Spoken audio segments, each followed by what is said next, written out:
Hey guys, welcome to another week's episode of The Future from Last Week. We have some good stuff to get into today. On the side of the video, you'll see a list of this episode's topics as well as the timestamp if you want to skip or rewatch a specific one. But without wasting any more time, let's just get into it. So, starting this week off, we have China in the news. And no, don't worry, it's not COVID related. We finally have a week where COVID-19 doesn't make it into an episode. But China was in the news for launching and successfully returning to land the new prototype spacecraft. It was an unmanned mission launched with the cargo capsule, and it was in orbit for 2 days and 19 hours in order to perform a set of experiments to test the heat resistance upon re-entry in preparation for China's upcoming space mission. This current prototype rocket is designed to hold up to 5 astronauts, is 30 feet long, and is fully reusable. China does have a history of astronauts, but it was never as successful as the USA or the USSR just because most of China's funding in recent years was going towards improving their infrastructure and agriculture in order to maximize their growth and develop them into the powerhouse they are today. But now that they have modernized and also futurized a lot of their cities, they are looking to get into the space game. As it currently stands, the US is the only country to have sent astronauts to the moon, whereas China's limits was the Earth's orbit. But China's current plan is to begin construction of its space station, Shangzhong 3, which translates to Heavenly Palace, later in the year and completed sometime in 2022.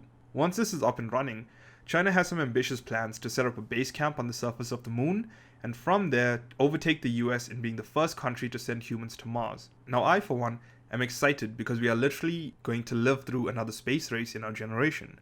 China has caught up to the US a lot in terms of research of space, but it is still slightly behind since NASA is the OG that's been in operation since 1958, whereas the Chinese National Space Administration only came about in 1993. But, and this is the huge part here, China being a totalitarian state has much more efficient allocation of capital than the US. Like the Chinese government could literally direct a majority of its funding towards the space agency if it wanted to be number one, whereas the US has more of a love-hate relationship with NASA and has only in recent years started increasing its budget. But with some competition coming in the works, here's hoping that this pushes the US to focus more on space travel in order to be the number one country in space and win this race. Either way, it's going to be amazing to watch this unfold in the next couple of years. Coming back to planet Earth, on Monday of last week, a new entry was added to the proceedings of the National Academy of Sciences database, and what this was a study that states that much of the Earth, around 1/3, will tend to adopt more of a Sahara-like heat given the current climate trends and level of human migration. On average, it states that the mean temperature should increase by around 7.5 degrees in the next 50 years, and will help some regions but hurt most others. For example, all the countries close to the equator, such as North and Central Africa, South of Asia, the top of South America, will all become much hotter, whereas places such as Canada and Russia, which generally have much colder climates in general, will warm up and be more temperate. While the second part may sound good, it's not. For Canada and Russia to reach that level, it means that the glaciers would melt and the remaining ice on Earth is expected to recede further. And also the ecosystem, which has adapted and is dependent on that colder climate, may face extinction. Whereas people living in the regions where it gets hotter will either have to adapt or try to move to a colder and more temperate climate, which could create a whole host of issues, especially with the way borders are going to be after COVID-19. Now, 50 years might sound like a long time away, but it's not like everything is going to stay the same as it usually is, and then 2070, bam, it's automatically 8 or 7 degrees hotter. No, since it's going to be a gradual increase, we'll no doubt see some of the changes occurring within our lifetimes, and it's going to be hard to predict how it's going to affect us exactly in the coming years. Now, I did read the full paper published on this, and I do think it's worth its own video just to go over, because it does contain some important information, and I can't for the life of me compress it into a minute or two, and I also don't want to because I don't want to lose any of the important info, so I've added it to my to-do video list. But without the detailed version, we do see that we could be in for a much more crazy and unpredictable time going forward.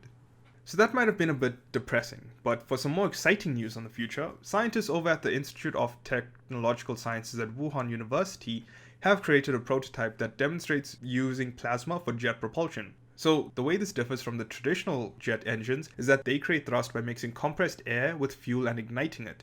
The burning mixture expands the air rapidly and basically pushes it out of the back of the engine, driving it forward. Plasma engines, on the other hand, use electricity to generate electromagnetic fields. They compress and ignite gases such as air or argon into a hot, dense ionized state, similar to a fusion reactor or star, and then the electric fields heat and accelerate the plasma, while the magnetic fields direct the plasma in the desired direction as it leaves the engine, which creates thrust. While that may not have been the simplest of explanations, just know that the benefit to this will be similar to the benefit of electric cars, such as Tesla, since it would lead to no carbon emissions from air travel. As it currently stands, air travel contributes around 2.5% of CO2 emissions based on 2018 numbers, and it might seem small, but this 2.5% as a number would be the equivalent of removing Japan or Germany's carbon emissions from the planet completely. Also, similar to electric cars, this has the potential to have a major upheaval in the airline industry and could lead to some more cost-effective measures for airline companies, since fuel is generally the most expensive cost along with labor, and we already have AI that's going to take care of that in the future. But before we get too excited, there is still some time to go because the proof of concept just means that it exists. Fitting it into an actual engine and integrating it with all the other factors of an actual aircraft, such as the weight, the wind pressure, and long-haul duration, will be a whole set of new issues because of the need to scale up and tune it to ensure it has sufficient power to carry the weight of the plane at a constant rate over extended periods of time. But it does seem like this is going to be the natural next step forward. Part of me is wondering which company will be the first to get into this. Will it be the old guys such as Boeing or Airbus, or will it be a new company like Tesla that comes out of nowhere and shakes up the market? And in some more interesting news, but also a bit older, Stefan Wolfram, the creator behind Wolfram Alpha, a computational knowledge engine that has powered some of the technical questions on Siri, Bixby, and others, has published a 450-page paper claiming to have developed the path to fundamental theory of physics, or in other words, the theory of everything. Oh, deep thought. We want you to tell us the answer. The answer to what?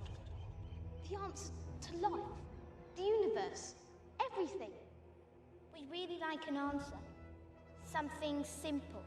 But sadly, the answer is not 42.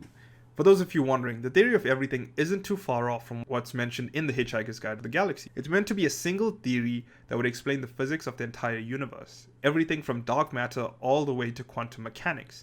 It's not going to be the end-all for science by any means, but it creates an essential baseline for which all new theories and discoveries can be tied back to, which would make the jobs of scientists easier to an extent because they have developed fundamental principles or laws which any new discovery or research would have to abide by. This paper has been met with some pushback from other physicists in the community for being far too computational and treating physics too similar to how we would treat linear lines of a computer code.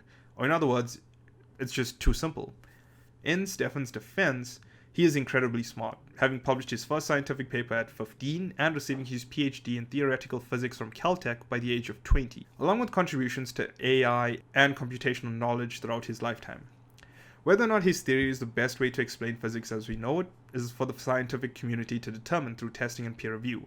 But for us normal folks, if it does end up to be true, there won't be as much of a radical change as it sounds like, because making the connection between these theories and the real-life applications and uses is a whole other challenge to get through. But if it's not an actual valid theory, another physicist and author, Michio Kaku, claims that we should have a theory of everything by the year 2100.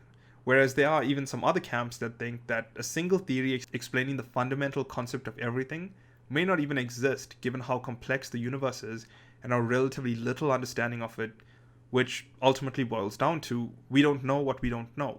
And if you've made it this far into the video, I always like to end on a lighter note. And in this episode, everyone's favorite Oprah guest Tom Cruise, along with SpaceX and NASA, are collaborating to film the first movie in space and aboard the space station. Does this mean that Ethan Hunt from Mission Impossible will be hanging from rockets instead of planes? Well, we'll have to wait and find out. But it's definitely a way to get people excited about space and build some hype around it. I, for one, am super excited to see where this goes. This brings us to the end of the video, guys. If you like what I do and want to support me, hit that like button and subscribe to my channel. And if you didn't, I'll be back here next week to try and convince you again. That's all from me. Peace out.